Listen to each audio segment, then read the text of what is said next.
Bienvenue à une introduction de la Commission pour la prévention du crime et la justice pénale, ou CCPCJ. La CCPCJ est le principal organe de décision des Nations Unies en matière de prévention du crime et de justice pénale.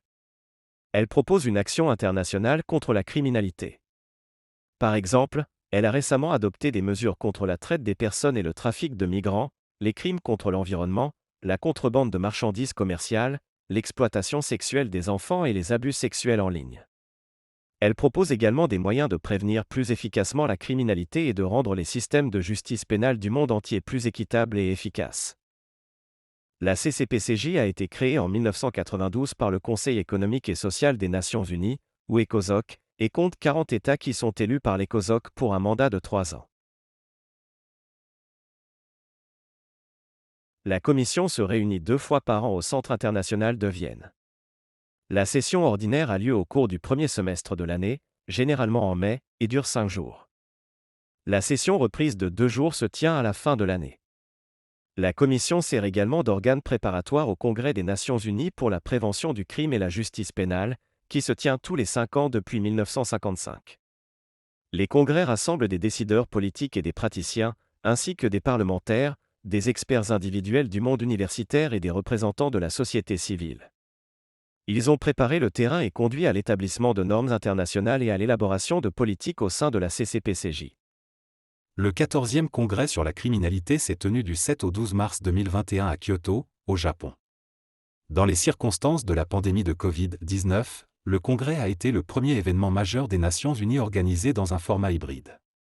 La plupart des participants se sont inscrits en ligne, via une plateforme événementielle spéciale, tandis qu'un nombre limité de participants ont assisté en personne au Centre international de conférences de Kyoto.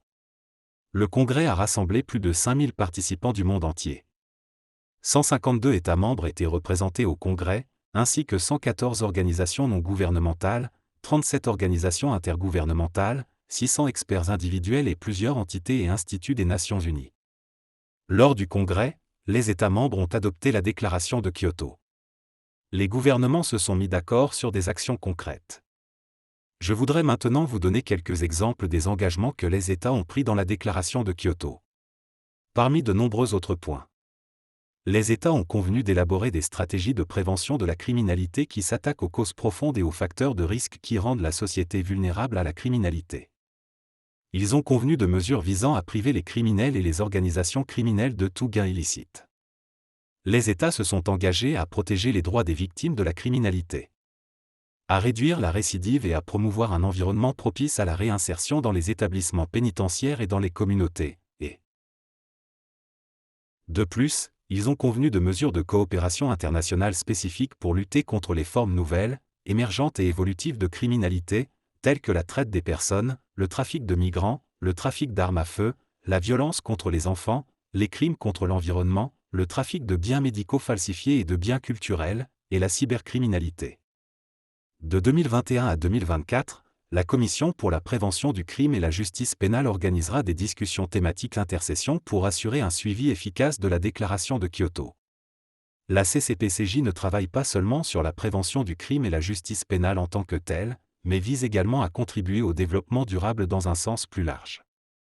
En tant que commission fonctionnelle de l'ECOSOC, la Commission contribue aux travaux du Conseil et de l'Assemblée générale des Nations unies à New York. Elle fournit des contributions annuelles au Forum politique de haut niveau sur le développement durable et met en avant sa contribution à la réalisation des objectifs de développement durable et de l'Agenda 2030. L'Assemblée générale discute aussi régulièrement des questions de prévention du crime et de justice pénale et adopte des résolutions préparées par la CCPCJ. La Commission coopère également étroitement avec d'autres commissions sur des sujets tels que la prévention du crime et la justice pénale ou les statistiques. Si vous souhaitez obtenir plus d'informations, nous vous proposons un certain nombre de ressources utiles telles que des outils de formation en ligne et des manuels pour les délégations sur le site internet de la Commission. Nous vous invitons également à suivre les commissions sur les réseaux sociaux. J'espère que cette brève introduction au travail de la CCPCJ vous a été utile.